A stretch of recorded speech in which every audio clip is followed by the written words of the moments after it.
ఇప్పుడే రిలీజ్ అయిన 'Slumdog 33 temple road' teaser చూసాను భయ్య. టీజర్ అయితే బానే ఉంది. పర్వాలేదు అనే మాట ఎందుకు అంటున్నానంటే 'పూరి జగన్నాథ్' సినిమా రిలీజ్ అయినంత వరకు చెప్పలేకపోతున్నాం ఈ మధ్య. ఇంక టీజర్ విషయానికి వస్తే విజయ్ సేతుపతి గారిని ముందు నుంచి చెప్తున్నట్టుగానే స్లమ్‌లో ఉండే ఒక వ్యక్తిగా అండ్ పిచ్చగాడిగా చూపించారు పూరి. అంతేకాకుండా ఇందులో టబు గారిని ఒక పవర్ఫుల్ కాప్ రోల్ లో చూపిస్తున్నాడు పూరి. అలా అని మిగతా క్యారెక్టర్లని కూడా ఏమీ నెగ్లెక్ట్ చేయలేదు. సంయుక్తమేనని ఒక రిచ్ పర్సన్ గా చూపించి దునియా విజయ్ గారిని విలన్స్ వైపు ఉన్నట్టు చూపించారు. టీజర్ లో ఎలా చూపించారంటే అసలు అమలో ఉన్న వీళ్ళందరినీ ఎవరో కొంతమంది వ్యక్తులు కావాలని ఖాళీ చేయించడానికి ట్రై చేస్తున్నట్టు చూపించారు. వీళ్ళకి యాంటీగా ఉన్న విజయ్ సేతుపతి గారిని టప్పు ఎలాగైనా పట్టుకోవడానికి ట్రై చేస్తున్నట్టు నాకైతే అనిపించింది. టీజర్ మొత్తంలో నాకు డైలాగ్స్ అండ్ యాక్షన్ సీన్స్ నచ్చాయి. లాస్ట్ లో ఇంకో విషయం ఏంటంటే టీజర్ రన్ అవుతున్నంతసేపు బ్యాక్గ్రౌండ్ లో ఒక సాంగ్ ప్లే అవుతూ ఉంటది. అది బాగా వర్కౌట్ అయింది. విజువల్స్ కూడా చాలా బాగున్నాయి. ఎవరు తప్పుగా అనుకోకండి, ఎందుకంటే నాకు టీజర్ లో ఏదైతే అనిపించిందో అదే చెప్పాను. వీడేంటి వీడికి ఏదో తెలిసినట్టు అంతా మాట్లాడేస్తున్నాడు అని అయితే అనుకోకండి. పూరి జగన్నాథ్ గారికి ఈ మూవీ మంచి సక్సెస్ ని తేవాలని నేనైతే కోరుకుంటున్నాను. ఎందుకంటే ఈ మధ్య పూరి గారు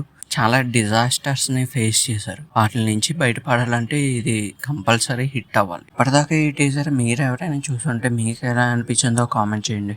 అలానే ఇక్కడ దాకా ఎవరైనా వీడియోని చూస్తుంటే నచ్చితే లైక్ చేయండి, షేర్ చేయండి, సబ్స్క్రైబ్ చేసుకోండి.